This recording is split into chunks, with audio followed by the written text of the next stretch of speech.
ஒரு குடை உங்களை கொல்ல முடியும் என்று தெரியுமா?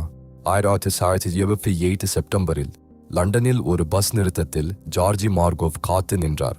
ஒரு அந்நியன் அவரை தன் குடையால் தட்டினான். மன்னிப்பு கேட்டுவிட்டு நடந்து சென்றான். மார்கோவ் அதை மறந்தார். 4 நாட்களில் அவர் இறந்தார். அந்த குடைக்குள் ஒரு இரகசிய ஆயுதம் இருந்தது.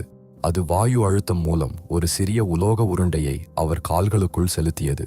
அந்த உருண்டை பிளாட்டினம் கொண்டு செய்யப்பட்டது. அதற்குள் ரிஷின் என்ற கொடிய விஷம் நிரப்பப்பட்டிருந்தது. உருண்டை மிகவும் சிறியதாக இருந்தது. உடலை பரிசோதித்தவர்கள் கிட்டத்தட்ட தவறவிட்டார்கள். இந்த ஆயுதத்தை வடிவமைத்தது சோவியத் KGB. உத்தரவிட்டது பல்கேரிய உளவுத்துறை. இலக்கு ஒரு BBC ஒளிபரப்பாளர். அரசாங்கத்தை விமர்சித்தவர். 40 ஆண்டுகள் கடந்தன. டாய்ஸே பமினினெட்டில் பிரிட்டிஷ் புலனாய்வாளர்கள் முதன்மை சந்தேக நபரை கண்டுபிடித்தார்கள்.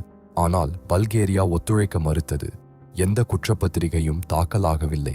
ஒரு வெளிப்படையான நாள், ஒரு வெளிப்படையான இடம், ஒரு நாடு அனுமதித்த கொலை. நீதி இன்றும் காத்திருக்கிறது.